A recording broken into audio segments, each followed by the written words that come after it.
네, 이제 이번 학기 양육반 마지막 시간입니다. 올해부터 양육반은 두 학기로 진행이 되지요. 그래서 이번 학기에는 구원의 확신에 대해서 우리가 10주 동안 공부했고요. 그리고 2학기에 이제 말씀 묵상에 대해서 또 10주 동안 공부합니다. 그래서 1학기, 2학기 하면 이제 양육반 다 수료하시게 되는 거죠. 오늘 양육반 마지막 시간인데 우리 9줄 문장 먼저 한번 같이 읽겠습니다. 우리 교재 10과 45면이네요. 자, 9줄 문장. 이 문장을 마음에 깊이 내가 고백하는 심정으로 같이 읽습니다. 시작. 다음과 같은 얘기를 들어보셨나요? 나는 하나님의 걸작입니다. 나는 사랑받기 위해 태어난 사람입니다. 하나님은 나를 사랑하십니다. 나의 미래는 갈수록 좋아질 것입니다. 하나님은 나를 위하여 놀라운 계획을 가지고 계십니다. 우리 교회 공동체를 통하여 나는 축복과 기적을 체험할 것입니다. 하나님은 오늘 나와 함께 계십니다. 바로 오늘 말입니다. 양육반 훈련은 이 모든 복을 누릴 수 있게 나를 도와줄 것입니다. 아멘. 양육반 훈련에서는 우리가 크게 두 가지 주제를 공부하는데 하나가 구원에 대한 것, 이 구원을 확신하는 거지요. 그 다음에 구원받은 그리스도인이 어떻게 구원받은 그리스도인답게 사느냐, 그 중심 방법이 말씀이 우리의 삶에서 성취되고 또 작동되고 계속해서 살아 움직이게 하는 거거든요. 그러니까 생각을 해보세요. 이 두 가지가 우리 그리스도인의 삶에서 늘 활발하게 움직인다면 그건 당연하죠. 하나님의 복을 우리가 누릴 수밖에 없는 거죠. 그래서 오늘 양육반 첫 번째 주제의 마지막과는 말씀 묵상에 대한 것입니다. 제목을 한번 보세요. 말씀 묵상의 권세를 사용합시다. 말씀 묵상은 권세라고 분명히 얘기할 수가 있습니다. 왜냐하면 하나님의 말씀이 살아 움직인다. 그럼 그게 굉장한 힘이거든요. 하늘의 능력이거든요. 근데 중요한 것은 사용해야 합니다. 사용하지 않으면 그건 소용이 없잖아요. 모든 게 다 그렇죠. 제 아무리 어떤 분야에 탤런트가 있고 탁월하다고 해도 사용하지 않으면 녹이 있습니다. 그러니까 사용해야 되고 그래서 작동돼야 되는 거죠. 자, 말씀 묵상의 권세를 사용한다. 이 제목을 생각하면 우리 교회 비전 문장은 아주 정확하게 이 제목과 연관이 되어 있습니다. 자, 우리 교회 비전 문장 우리 다들 암송하시죠. 우리 비전 문장 한번 같이 해보겠습니다. 시작. 하나님 말씀의 거룩한 리더십으로 그리스도인의 삶과 세계를 변화시킨다. 아멘. 자, 여러분 이 비전 문장에서 중요한 초점 한 가지만 오늘 주제하고 연관해서 살핍시다. 하나님 말씀의 리더십으로 변화시킨다는 거죠. 그리스도인의 삶, 우리의 삶이 변화되고 더 나아가서 오늘의 세계가 우리가 사는 사회가 변화된다 하는 거죠. 그러니까 말씀 묵상이 그런 거예요. 자, 말씀 묵상이 어떻게 작동되는지 그 예를 하나 들어보겠습니다. 우리 교재 그 다음 페이지예요. 46페이지. 자, 빌립보서 4장 6절 7절을 한번 어떻게 묵상하는지 샘플을 들어서 한번 보겠습니다. 자, 먼저 빌립보서 4장 6, 7절 같이 한번 읽겠습니다.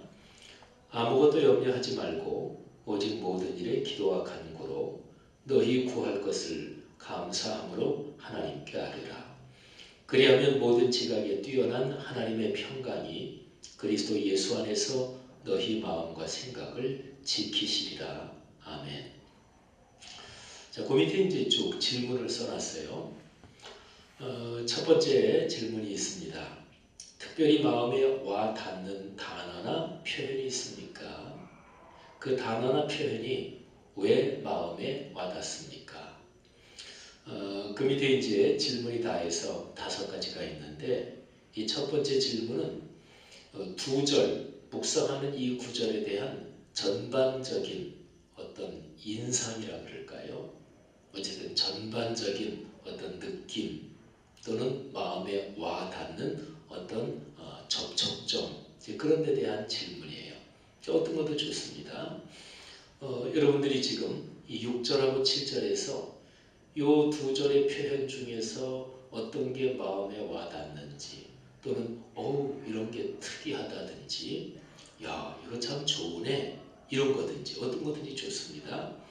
마음에 어떤 단어, 어떤 표현 또는 그 구절에 어떤 느낌이 오잖아요.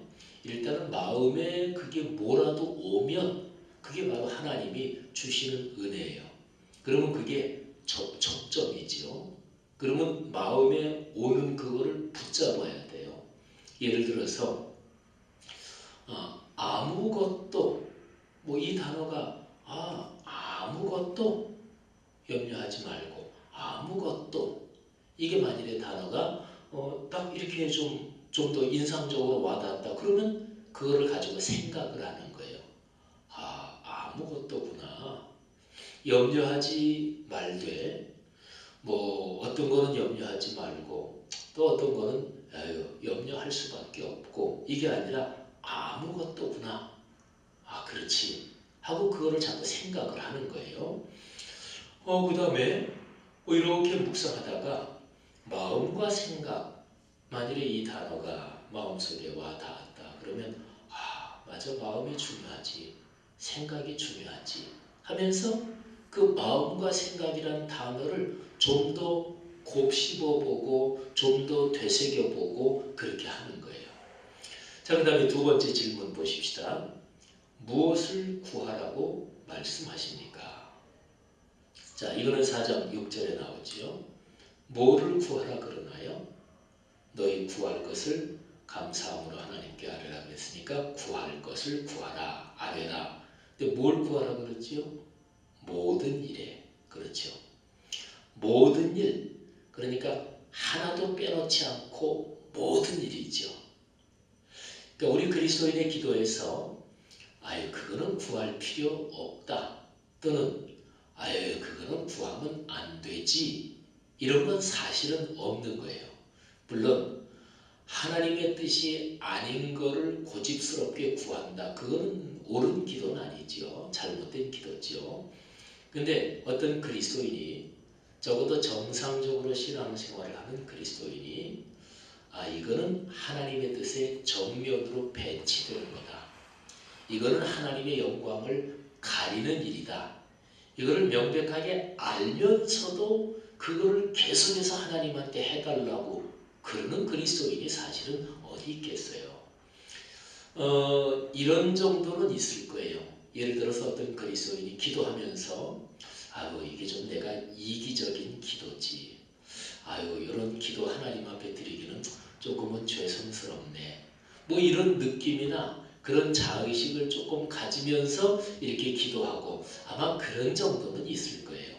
근데 어떤 그리스도인이 이거는 100% 하나님이 싫어하시는 거다. 이거는 100% 하나님의 뜻과 정면 배치되는 거다. 그리고 이게 진행됐을 경우에는 하나님의 교회에 해가 된다. 그걸 알면서도 계속 그거를 기도한다. 그런 그리스도인은 없겠지요. 그러니까 이런 거를 감안하고 이런 거를 전제로 해서 본다면 우리는 무엇을 구해야 되는 것일까요? 무엇을 기도해야 되는 것일까요? 하나님 앞에 뭐를 아뢰고 간구해야 되는 것일까요? 모든 것. 여기 6절에 그러잖아요. 모든 것.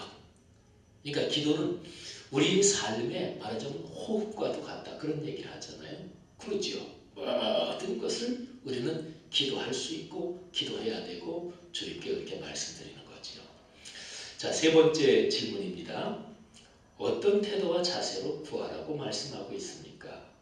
모든 것을 하나님께 구하고 기도하는데 구하고 기도할 때 우리의 태도 자세가 어떠해야 된다고 말씀하고 있나요?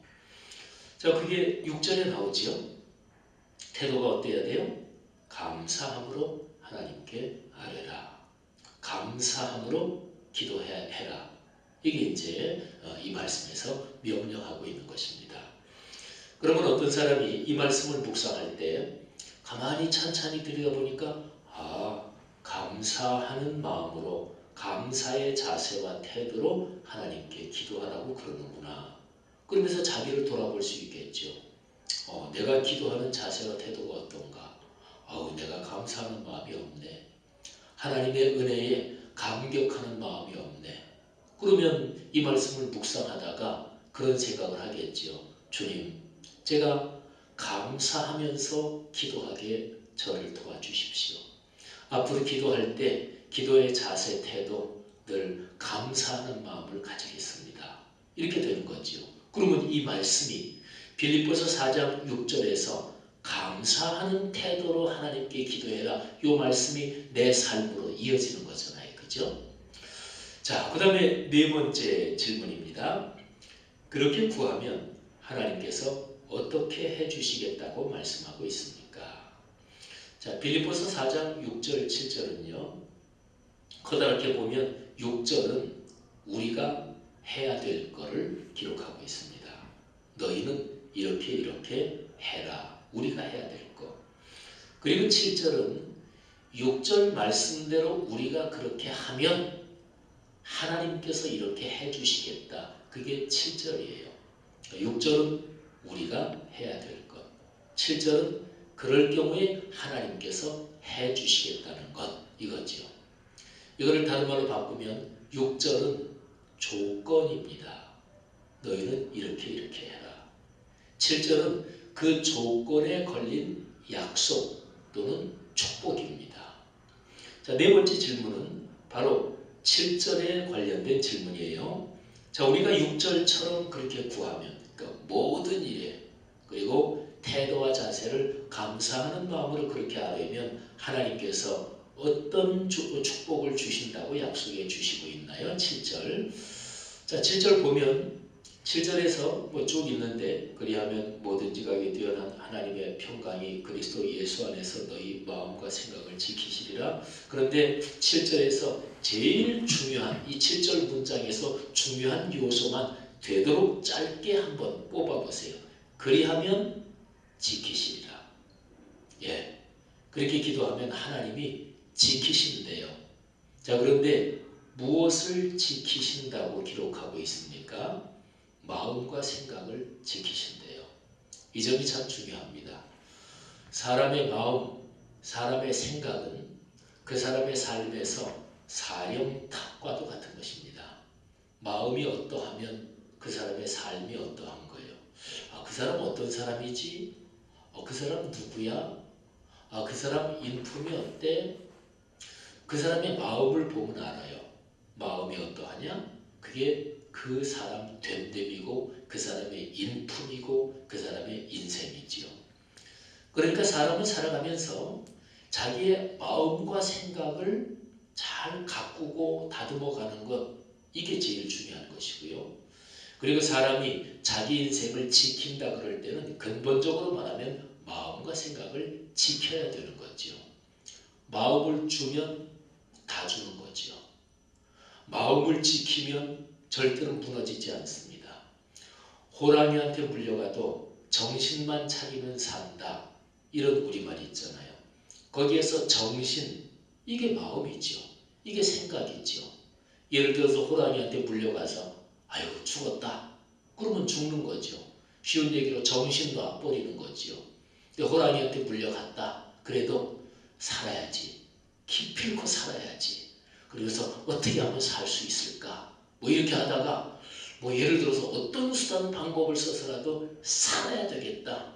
그럼 그게 말하자면 살아야 된다는 정신, 그 생각, 마음, 그걸 포기하지 않는 거잖아요. 바로 그런 것입니다. 그러니까요, 이 구절을 묵상하면서 하나님께서 마음과 생각을 지켜주시는구나. 그러면 사람은 살 수 있는 거지요. 사람은 행복을 누릴 수가 있는 거죠. 자, 지금까지 우리 네 가지 질문을 봤는데요. 이 질문은 빌립보서 4장 6절 7절 말씀을 묵상하면서 말하자면 이 묵상을, 이 구절을 좀 더 깊이 묵상하는데 도움을 주기 위한 질문입니다. 그런데 이제 우리가 보통 내 스스로 어떤 성경 구절을 이렇게 읽고 묵상한다고 할 때는 이런 질문이 써 있는 건 아니잖아요. 그죠? 그러니까 자기가 그 구절을 가만히 들여다보면서 이렇게 저렇게 생각을 하는 거예요. 시간을 가지고. 그러면 이제 여기에 써놓은 질문, 뭐 이런 거하고 연관해서 우리가 지금 생각한 거, 그게 이제 떠오를 수 있는 거죠. 자, 제일 중요한 질문이 마지막 5번째 있습니다. 이 말씀이 내 삶의 상황과 어떤 연관이 있나요? 자, 이 5번째 질문에 사실은 한 문장을 더 추가해야 돼요. 그건 뭐냐면 이 말씀에 비추어 본다면 이 말씀이 나에게 지금 도전을 주고 가르쳐주고 있는 바에 따르면 나는 어떻게 살아야 되나요? 어떻게 살기로 결심하십니까? 말하자면 구체적으로 사는 것, 그게 이제 5번째 질문이 포함이 되어 있어요. 성경 말씀을 묵상하는 이유는 그렇게 살기 위해서입니다. 성경 지식이 꼭 필요합니다. 그런데 성경 지식에서 끝나면 절대 안 됩니다.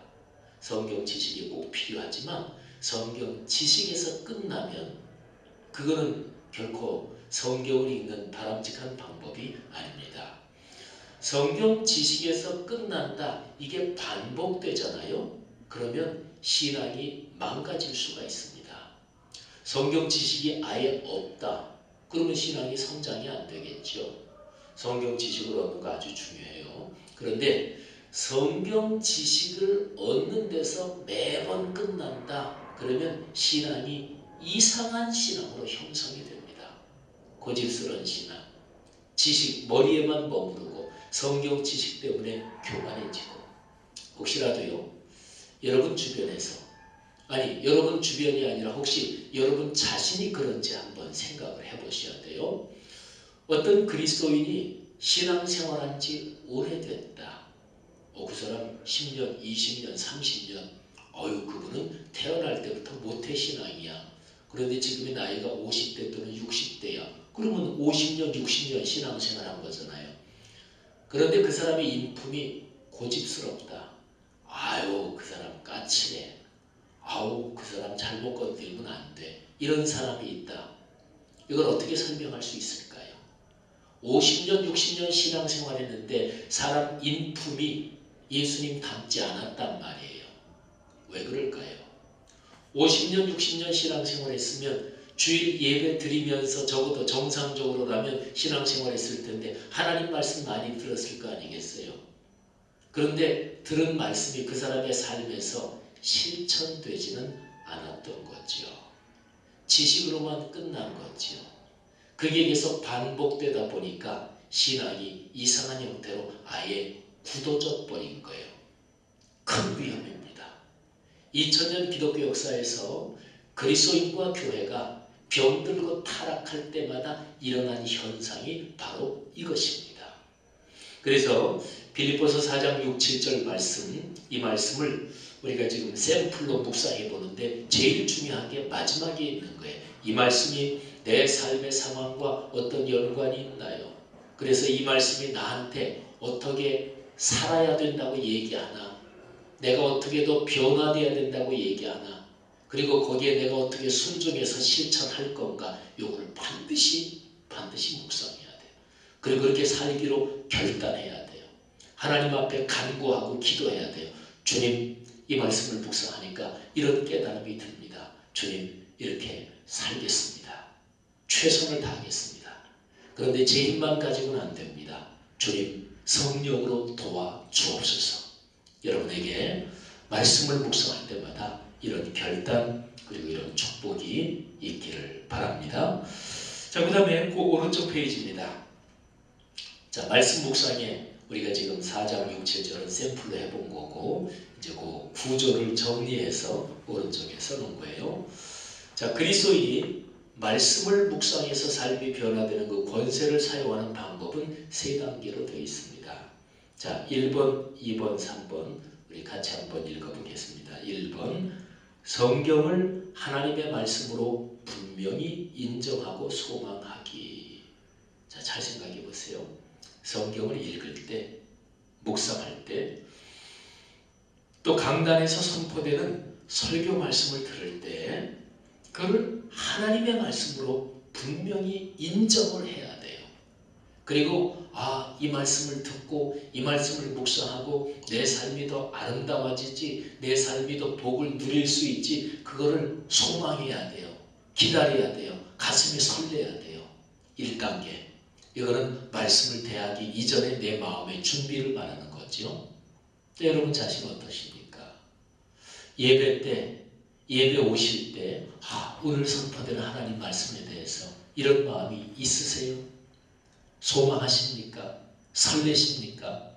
또 그렇게 마음을 열고 겸허한 마음으로 설교를 듣고 또는 성경을 펼쳐서 묵상하십니까? 이게 중요합니다. 이 준비 단계가 제대로 안 돼 있으면 제 아무리 설교를 많이 들어도, 제 아무리 성경 많이 읽고 공부 많이 해도 소용없습니다. 성경에 그런 사례가 많이 나와요. 바리새인들이 그런 사람이에요. 서기관들. 그 사람들은 율법 전문가거든요. 율법을 줄줄이 꿰고 있는 사람이에요. 근데 그렇게 살지는 않잖아요. 예수님하고 정면 충돌하잖아요. 말씀 자체이신 예수님하고. 바로 그런 거예요. 자, 그 다음에 2번 같이 읽습니다. 하나님의 말씀을 자세히 관찰하고 내 마음에 새기기. 자, 써있는 하나님의 말씀을 자세히 관찰해야 돼요. 그리고 그거를 내 생활, 내 인생, 내 삶하고 연결시켜서 이게 내 생활에는 어떤 연관이 있나. 이 말씀을 통해서 하나님은 나한테 무슨 가르침을 주시는 걸까? 내가 어떻게 변화되어야 된다고 말씀하시는 걸까? 이거를 생각해야 돼요. 그러니까 이번에는 두 가지가 담겨 있어요. 첫째는 하나님의 말씀 써있는 대로 관찰하고, 그 다음에 두 번째는 그 내용이 내 생활하고 나하고 어떻게 연관되는지 깊이 새기는 거예요. 자, 여러분 어떠십니까? 성경 말씀 또는 설교 말씀 이거를 잘 귀 기울여 들으시고 귀 기울여 또 마음에 새기고 또 잘 관찰하십니까? 그리고 그걸 언제나 내가 어떻게 살아야 되는지, 내가 어떻게 변화돼야 되는지, 나에게 무슨 뜻이 있는지 이거를 깊이 생각하십니까?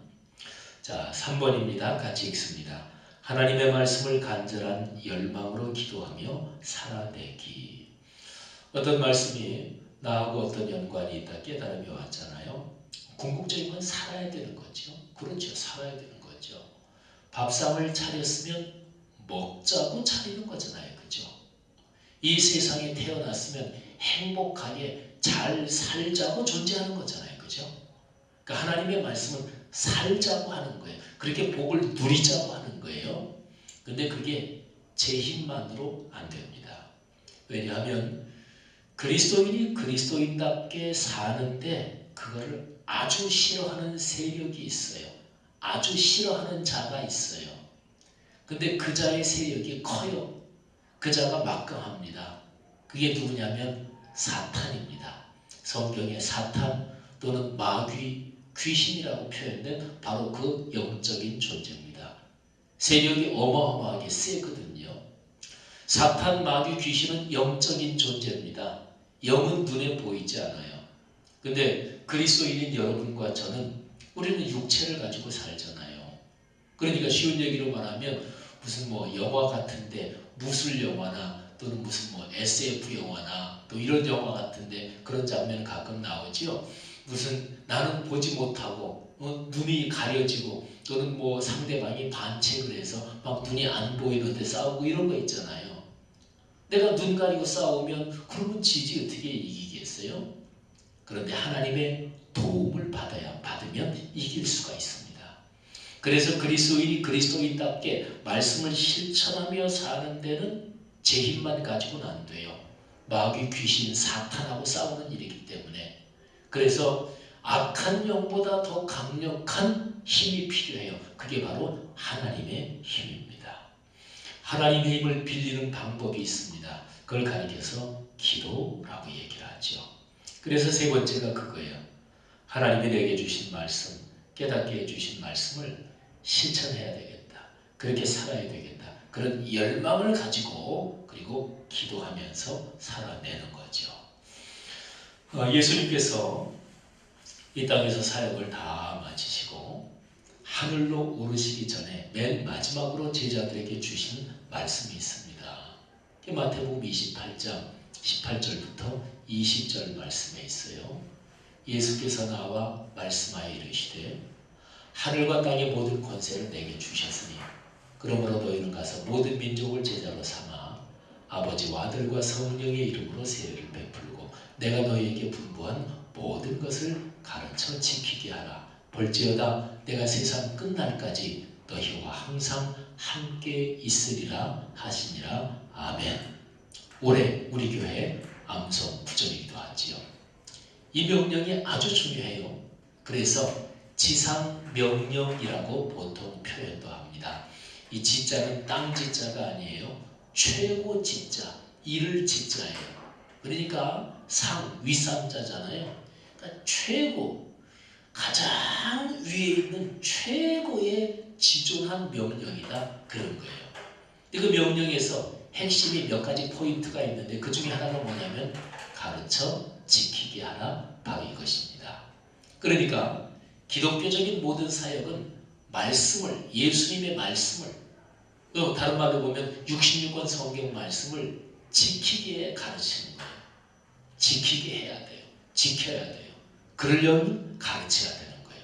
그게 바로 말씀 묵상이요. 그게 바로 예배 중에 있는 설교요. 그게 바로 기도 모임이요. 모든 것은 기독교 사역은 하나님의 거룩한 말씀을 삶에서 실행하도록 작동되도록 그게 바로 기독교 사역의 핵심인 거지요. 사랑하신 여러분, 이번 학기 양육반 10주 동안 애 많이 쓰셨습니다.